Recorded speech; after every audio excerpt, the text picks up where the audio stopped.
Have you ever tried to bring something up with your autistic tween and just known straight away that it wasn't landing? Maybe they were in the middle of something. Maybe they were overtired. Maybe they were already a bit overloaded. Maybe they snapped, walked off, or just said, not now. And if you're like a lot of parents, that moment can be really hard not to take personally. You think, okay, they're not ready. They don't want to know, or I've missed the window. I should have done this earlier. Now I've screwed it up. But a lot of the time, not now does not mean not ready. It just means not now. I've spent more than 25 years helping families teach sex ed in ways that actually work in real life. And one thing I see again and again is this: parents often confuse availability with readiness. They think that if their child doesn't want to talk right then, it means that they're not mature enough, not interested, or not able to understand. But for autistic tweens especially, timing matters a lot more than most parents realise. Because if the timing is off, even really good information can miss. So in this episode, I'm going to walk you through why availability is not the same as readiness, how overload, focus, and nervous system state affect access to learning, and how to use small re-entry points instead of pressure. And stay with me, because at the end, I'll give you a 1-minute challenge that can make these conversations feel a whole lot easier.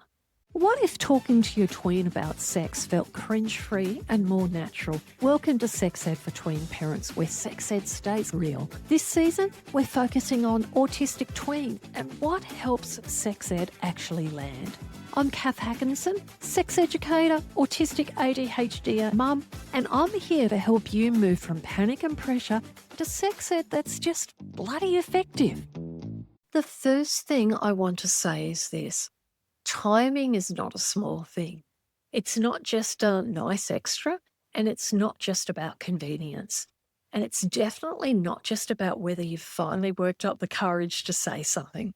With autistic tweens, timing can be the difference between information landing and information just bouncing off. A lot of parents assume that if their child is physically there, that means that they're actually available for a conversation. They're in the room, they're in the car with you, or they're at the dinner table. So you think, okay, I'll do it now.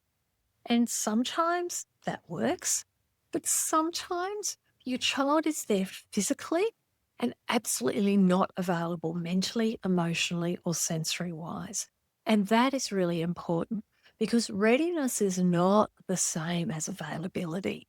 Your child might be ready in a big picture sort of sense, and they might be old enough, they might need that information, and they might even be curious.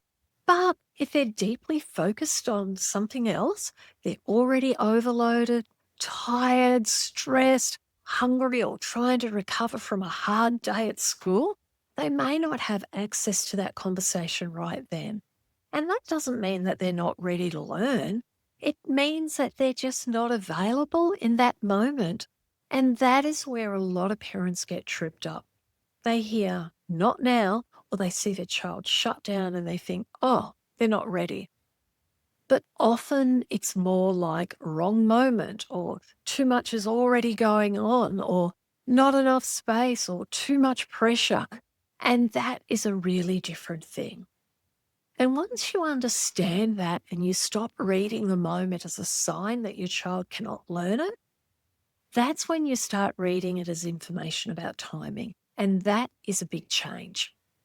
Now, this is the bit that matters so much more for autistic tweens. A lot of autistic kids do not switch attention easily. If they're focused on something, they may be really focused on it. And if you drop a sex ed conversation right on top of that focus, it can feel abrupt, annoying, or just impossible to take in. I know what I'm like with subject changes. If I'm completely immersed in something and then someone wants to come along and talk to me, I can get quite irritated or annoyed or not focus or give a response I wouldn't normally respond, because that focus is interrupted.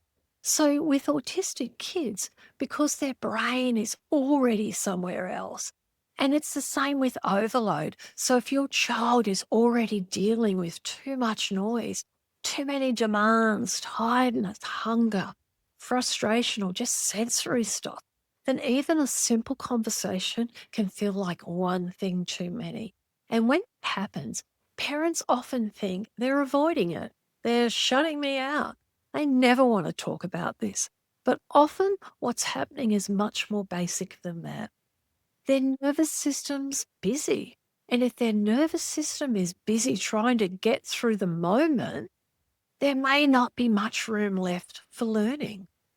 And that matters because a lot of parents have been taught to think about readiness almost like a maturity issue. So, like, are they ready for this topic yet? And yes, age and stage, it does matter, but state matters too, a lot. A child can be old enough for the information and still not have access to it in that actual moment. And that's why you cannot sometimes say the exact same sentence on two different days and get two different, totally different responses. One day you get nothing, and then another day, a really thoughtful question. And that's not random. That's what timing does. And I really want to say this clearly. If the conversation does not land the first time, that does not always mean that you said the wrong thing. Sometimes it just means the timing was off. And that is why timing matters more than most parents realize. So, what do you do with that? Because obviously you cannot wait forever for the perfect moment. And honestly, usually there is no perfect moment. And what helps instead is using small re-entry points. And that's the change. Not, I need to get this done now. More, I can come back to this. And that takes so much pressure off. So if your child says not now, or looks overloaded, or is clearly focused on something else, you do not have to force that whole conversation through. You can say something like, okay, now doesn't seem to be a good time. We can talk about it later. Or I just wanted to say one thing and then we can leave it there for now. Or you might say, you don't have to answer me now. I just want you to have the information. And that is a re-entry point. Keeps the door open without forcing the moment. And that matters because pressure can make sex ed feel unsafe, heavy, or overwhelming. But a re-entry point, it says this isn't a test. You're not in trouble. We don't have to do it all right now. This conversation is still available later. And that is a very different feeling. You can also use everyday life to make re-entry easier. Car rides, walking side by side, doing something together with your hands, talking while cooking or pegging out the washing, mentioning one thing at bedtime, coming back to the topic after something you saw on TV or online. These moments often work better than formal sit-down talks because they actually reduce the pressure. And a lot of autistic kids do better when they're being talked beside, not at. And that is worth paying attention to. Because once you start noticing when your child has the most access, you can stop fighting the timing so much. You can work with it instead, and that makes sex ed feel much more doable. So if you've been thinking they just never want to talk, I want to gently say this. It may not be that they don't want to talk or they don't want the information. It may be that the timing, the pressure, or the setup's getting in the way. And that is very different. Because if the problem is timing, you do not need a totally different child. You just need a better entry point. And if you're listening and thinking, okay, Kath, that makes sense, but how do I make that easier in real life? Well, that is exactly where I want to help. So if this episode has you thinking, okay, I can see now that I've been reading not now as not ready, and you want help making sex ed feel calmer, clearer, and easier to come back to, that is exactly why I created my neuro-affirming sex ed guide. It's designed to quickly help you teach all the things you need to talk about for sex ed in ways that are clear, practical, and easier for neurodivergent kids to process. So instead of feeling like you have to catch the perfect moment or force a full conversation through, you can start using smaller, simpler teaching moments that actually fit your child better. And if that sounds like what you need, you can go and grab it at neuro-affirmingsexed.com or click the links below in the show notes.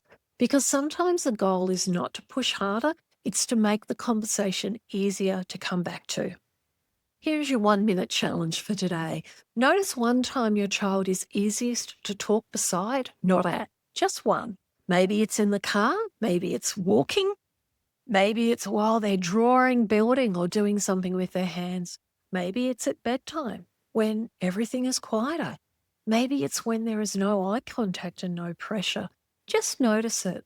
Because once you notice when your child has the most access, you can then start choosing better entry points. And that changes a lot.